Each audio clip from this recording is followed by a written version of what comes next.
Hello प्यारे विद्यार्थियों, कैसे आप लोग। उम्मीद है बहुत अच्छे होंगे। एक बार फिर स्वागत है आप सभी का। बच्चों, आज हम लोग एक नया चैप्टर शुरू करने जा रहे हैं जिसका नाम है कंपनी। प्रीवियस चैप्टर की तरह हम लोग यहाँ भी थ्योरी प्लस न्यूमेरिकल प्लस बहुविकल्पीय प्रश्न सभी को कवर करेंगे,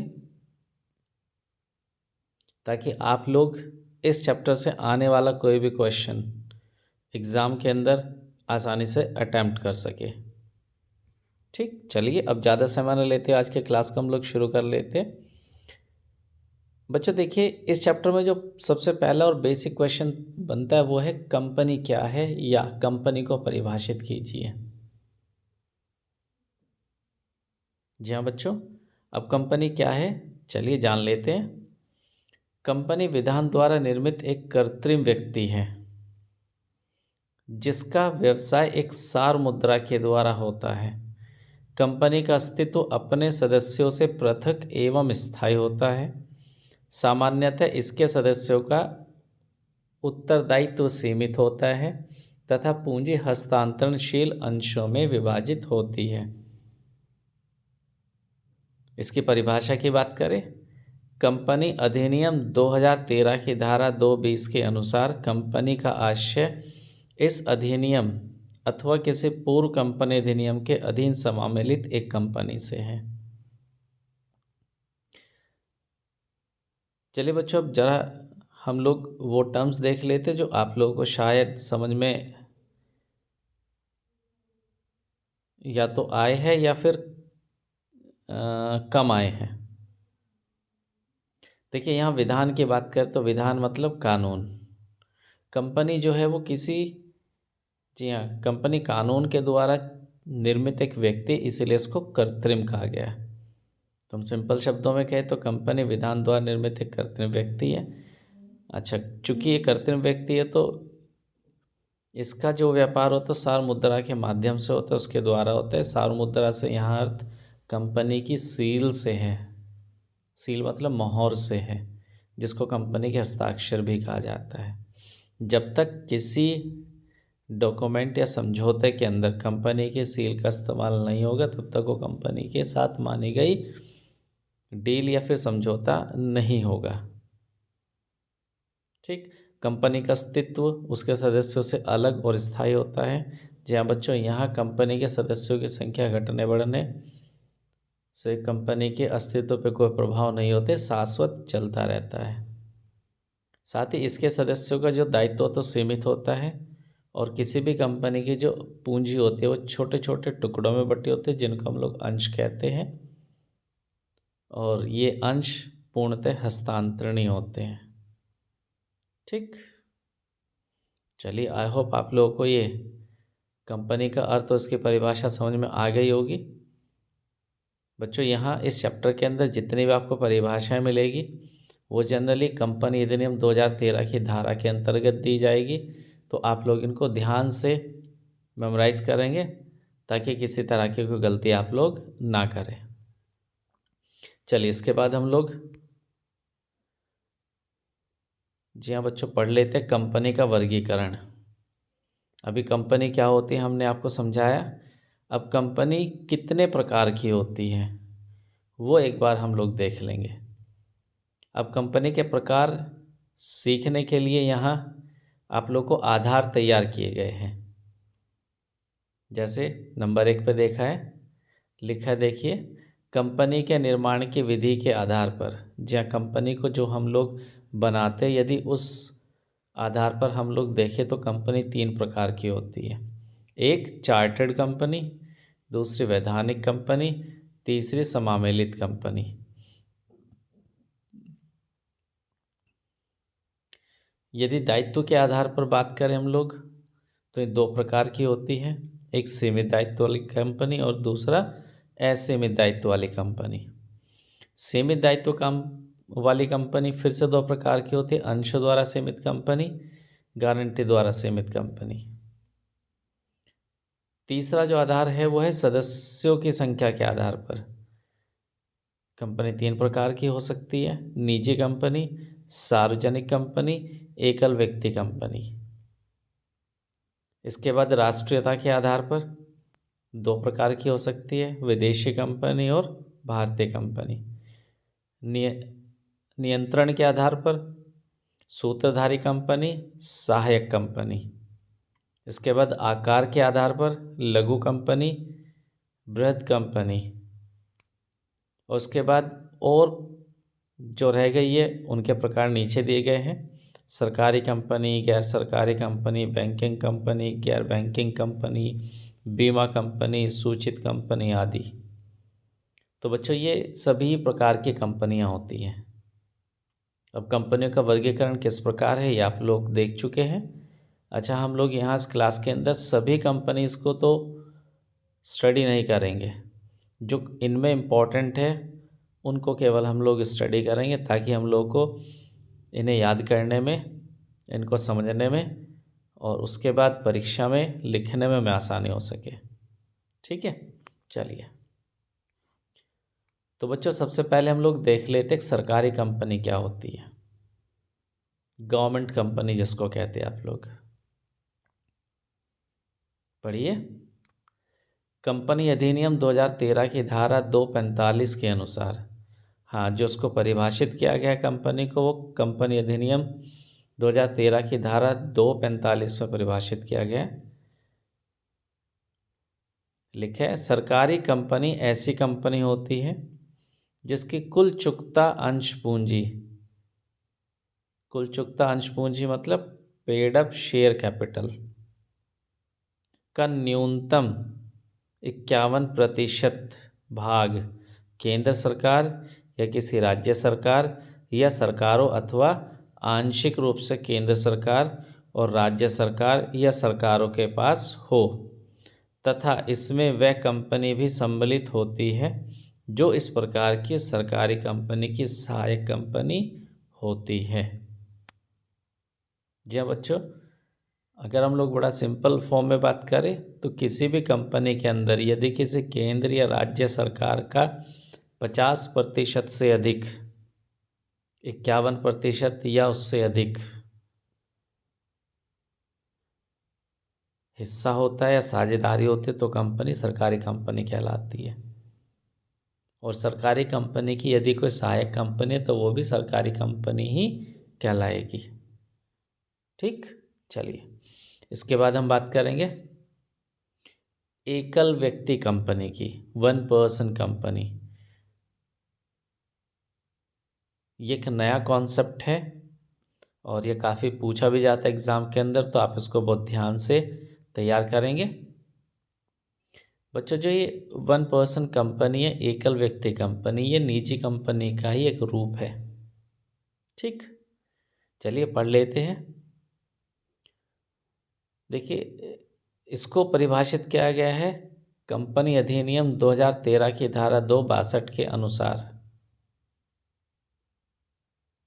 जहाँ जितने भी कंपनीज यहाँ परिभाषित की गई वो धारा 2 के अंतर्गत है। अब उसकी उपधारा चेंज हो जाएगी तो उसको बड़े ध्यान से देखिएगा।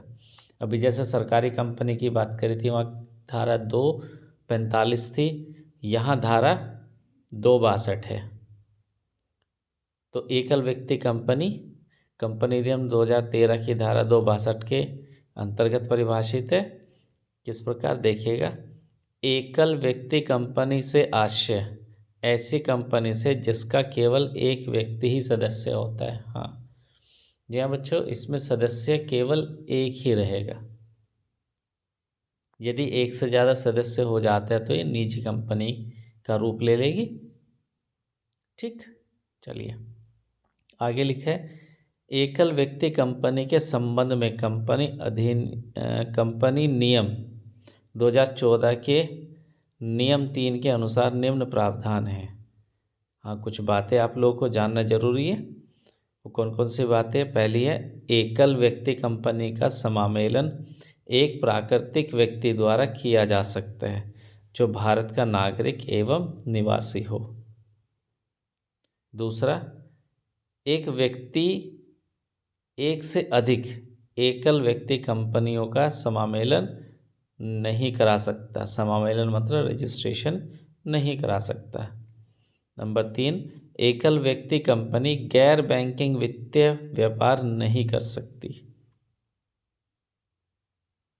नंबर 4, एकल व्यक्ति कंपनी अपने समामेलन के 2 वर्ष तक सार्वजनिक या निजी कंपनी परिवर्तित नहीं होगी, किंतु ऐसा परिवर्तन तब अनिवार्य होगा जब इसकी चुकता अंश पूंजी 50 लाख से अधिक या वार्षिक बिक्री 2 करोड़ से अधिक हो जाती है।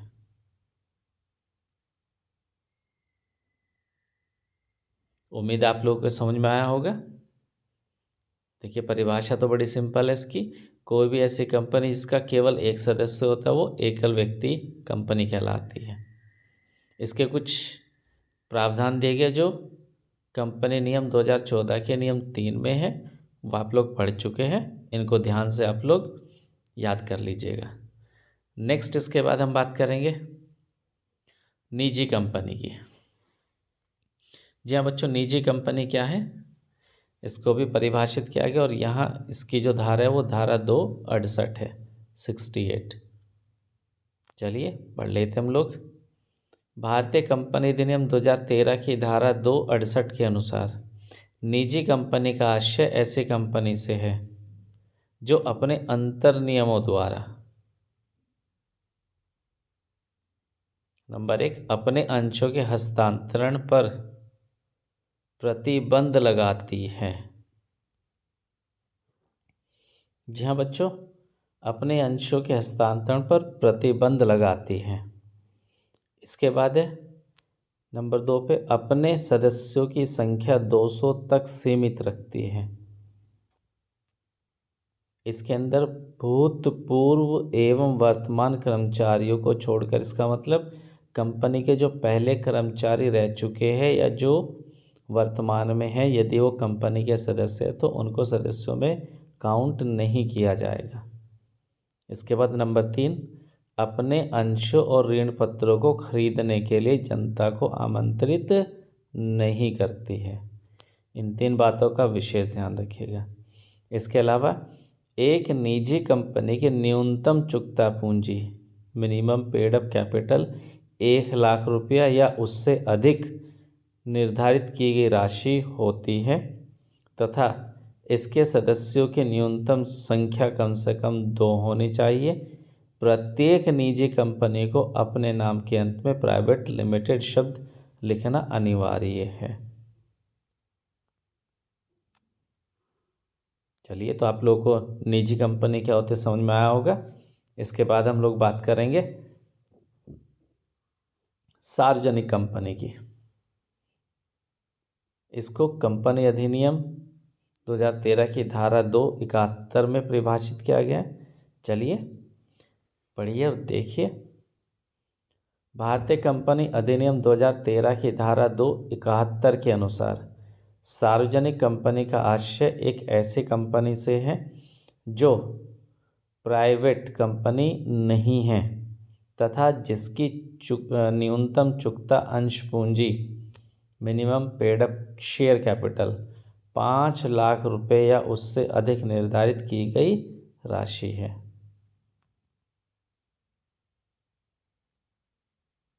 इसके अलावा देखिए, इसमें यदि कोई कंपनी किसी सार्वजनिक कंपनी की सहायक कंपनी है तो वह कंपनी इस अधिनियम के उद्देश्य से सार्वजनिक कंपनी मानी जाएगी, भले ही वह अपने पार्षद अंतर्नियमों में एक निजी कंपनी हो।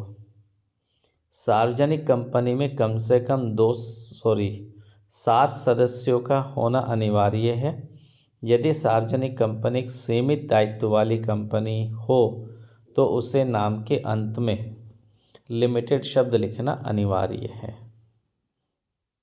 जहाँ बच्चों सिंपली सार्वजनिक कंपनी की यदि हम लोग बात करें तो हम लोग को बस इतना ही ध्यान रखना है, कोई भी ऐसी कंपनी जो निजी कंपनी नहीं होती वो सार्वजनिक कंपनी होती है और इसकी जो न्यूनतम चुकता पूंजी होती है 5 लाख या उससे अधिक जो भी निर्धारित किया गया हो, मीन्स की गई धनराशि हो, वो होती है। इसके अलावा कंपनी के सदस्यों की बात करें, सार्वजनिक कंपनी में जो न्यूनतम सदस्य होते हैं वो 7 होते हैं और अधिकतम सदस्यों की कोई संख्या निर्धारित नहीं होती है। ठीक, चलिए आगे। आइए अब इसके बाद हम लोग देख लेते हैं निजी कंपनी और सार्वजनिक कंपनी में क्या अंतर होता है। बच्चों यहाँ आप लोगों की सुविधा के लिए हम लोगों ने अंतर का आधार तैयार किया है। अंतर का आधार याद करते ही आप लोगों को इनमें अंतर आसानी से बनाना आ जाएगा। तो सबसे पहले हमने अंतर का आधार सदस्यों की संख्या लिया है। निजी कंपनी के अंदर न्यूनतम 2 सदस्य होते हैं और अधिकतम 200 होते हैं, जिसमें उसके वर्तमान या पूर्वभूत कर्मचारियों को शामिल नहीं किया जाता है। सार्वजनिक कंपनी के अंदर कम से कम 7 सदस्य होते और अधिकतम संख्याओं पर किसी तरह कोई प्रतिबंध नहीं होता है। मीन्स अधिकतम संख्या कोई निर्धारित नहीं हो सकती, तो कितनी भी हो सकती है। इसके बाद दूसरा जो आधार है वो जनता को आमंत्रण। बच्चों कोई भी निजी कंपनी जनता को अपने अंश और ऋण पत्रों को खरीदने के लिए आमंत्रित नहीं कर सकती, जबकि सार्वजनिक कंपनी के केस में सार्वजनिक कंपनी जनता को अपने अंश और ऋण पत्रों को क्रय करने के लिए आमंत्रित करती है। तीसरा जो आधार है अंशों का हस्तांतरण। निजी कंपनी की यदि हम बात करें, निजी कंपनी अपने अंशों का हस्तांतरण नहीं करती, वो अंशों के हस्तांतरण पर प्रतिबंध लगाती है, जबकि सार्वजनिक कंपनी के अंश पूर्णतः हस्तांतरणीय होते हैं। इसके अलावा अंतर्नियम। निजी कंपनी के लिए अंतर्नियम बनाना आवश्यक होता है, जबकि सार्वजनिक कंपनी के लिए अंतर्नियम बनाना अनिवार्य नहीं होता है। इसके अभाव में यहाँ टेबल F होती है, उसके नियम लागू हो जाते हैं। इसके बाद हम लोग बात करेंगे निर्देशकों की संख्या। जो निदेशक होते हैं उनकी संख्या की बात करें हम लोग। निदेशकों की संख्या निजी कंपनी में कम से कम 2 होती है और सार्वजनिक कंपनी में निदेशकों की संख्या न्यूनतम मीन्स कम से कम 3 होती है। और यदि हम अधिकतम संख्या की बात करें तो अधिकतम संख्या दोनों में सेम रहती है, 15। ठीक, चलिए बच्चों ये भी आप लोगों को क्लियर हो गया होगा कि निजी कंपनी और सार्वजनिक कंपनी में क्या अंतर है। इसके बाद हम बात करेंगे वैधानिक कंपनी की। जी हाँ, वैधानिक कंपनी क्या है? Statutory company. चलिए पढ़िएगा आप लोग। ऐसी कंपनी जिसका समामेलन किसी विशेष उद्देश्य के लिए संसद या राज्य विधानसभा द्वारा पारित विशेष विधान या अधिनियम के द्वारा किया जाता है, वैधानिक कंपनी कहलाती है। इन कंपनियों का प्रबंधन एवं संचालन विशेष विधान द्वारा बनाए गए नियमों के अंतर्गत किया जाता है। और इसके उदाहरण है Bharatiya Jeevan Bima Nigam, Reserve Bank of India, State Bank of India आदि। हाँ बच्चों देखिए, जब भी वैधानिक कंपनी की बात करेंगे तो उसके लिए एक अलग से अधिनियम पारित होगा और उसके अंतर्गत इनका निर्माण और संचालन किया जाएगा। इसके अलावा हम बात करेंगे सूत्रधारी कंपनी के बारे में। अब सवाल आ सकता है सूत्रधारी कंपनी से क्या आशय है। इंग्लिश में इसको हम होल्डिंग कंपनी कहते हैं। चलिए पढ़िएगा इसको भी। यदि कोई कंपनी किसी अन्य कंपनी के 50% से अधिक अंशों को क्रय कर लेती है अथवा उस कंपनी के संचालन मंडल पर नियंत्रण रखती है तो यह सूत्रधारी कंपनी कहलाती है। हाँ बच्चों, यदि कोई कंपनी किसी दूसरी कंपनी के 50% से अधिक अंश खरीद लेती है या उसके संचालन मंडल पर नियंत्रण रखती है तो वो उसकी सूत्रधारी कंपनी कहलाती है। इसको कंपनी अधिनियम की धारा 246 में परिभाषित किया गया है। देखिएगा, कोई कंपनी एक या अधिक कंपनी की सूत्रधारी कंपनी उस समय मानी जाती है जब अन्य कंपनी उसकी सहायक कंपनी हो।